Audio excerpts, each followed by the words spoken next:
अब होगी देश की हर छोटी बड़ी बात वेब टीवी इंडिया के साथ। राष्ट्र की बात। सुशांत सिंह राजपूत केस में मुखर अभिनेत्री कंगना रनौत और शिवसेना नेताओं के बीच जुबानी जंग खत्म नहीं हो रही है। संजय राउत और कंगना में आर पार के बीच अभिनेत्री 9 सितंबर को मुंबई पहुंच रही है।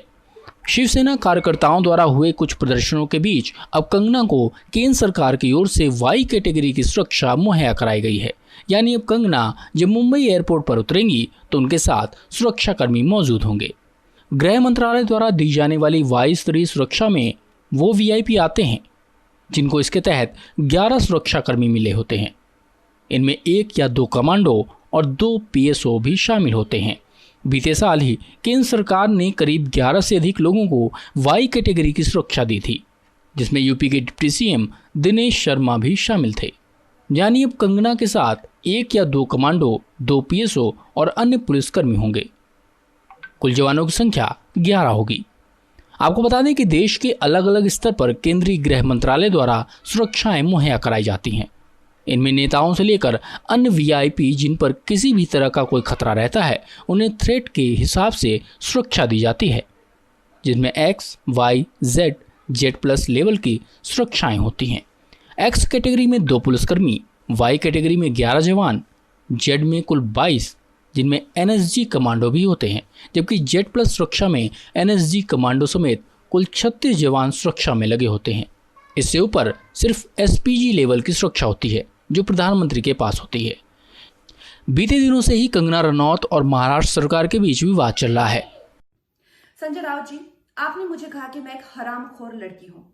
आप एक सरकारी मुलाजिम हैं, एक मंत्री, आप तो जानते ही होंगे कि इस देश में हर दिन नहीं हर घंटे कितनी लड़कियों के बलात्कार हो रहे हैं, कितनी लड़कियों का शोषण किया जा रहा है, उनकी बॉडीज काट के एसिड डाल के फेंक दी जा रही है, उनकी काम की जगहों पे उनको गालियां दी जा रही है, उनका अपमान किया जा रहा है, उनके खुद के पति उनके कान, नाक, मुंह, कान, जबड़े तोड़ रहे हैं। और आपको पता है इसका जिम्मेदार कौन है? इसका जिम्मेदार है ये जो मानसिकता आपने, जिसका भौंडा प्रदर्शन पूरे समाज के सामने, पूरे देश के सामने किया है, वो मानसिकता इसकी जिम्मेदार है। और इस देश की बेटियां आपको माफ नहीं करेगी संजय जी। आपने उन सब महिलाओं का शोषण करने वालों को सशक्तिकरण किया है, इस देश की बेटियां आपको माफ नहीं करेंगी। और जब आमिर खान जी ने कहा था मुझे इस देश में डर लगता है, तब उनको किसी ने हरामखोर नहीं कहा, या जब नसीरुद्दीन शाह जी ने कहा था तब उनको किसी ने हरामखोर नहीं कहा। जो मुंबई पुलिस की मैं तारीफ करते हुए नहीं थकती थी, आप देख लीजिए मेरे पुराने कोई भी इंटरव्यूज, आज जब वो पालघर की लिंचिंग में साधुओं को के सामने वो कुछ नहीं करते हैं, खड़े रहते हैं, या एक लाचार बात जैसे कि सुशांत के पिताजी उनकी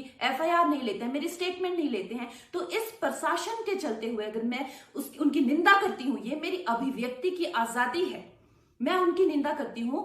संजय जी, मैं आपकी निंदा करती हूं, आप महाराष्ट्र नहीं हैं।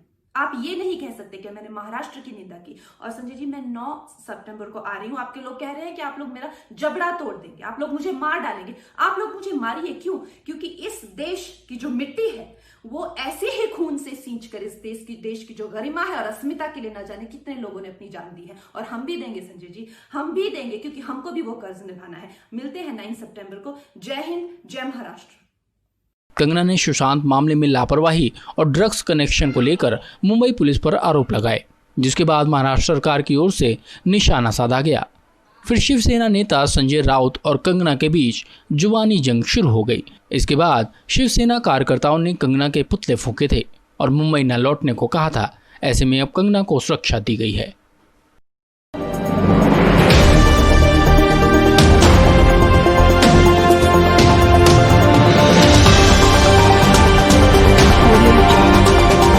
अब होगी देश की हर छोटी बड़ी बात वेब टीवी इंडिया के साथ। राष्ट्र की बात।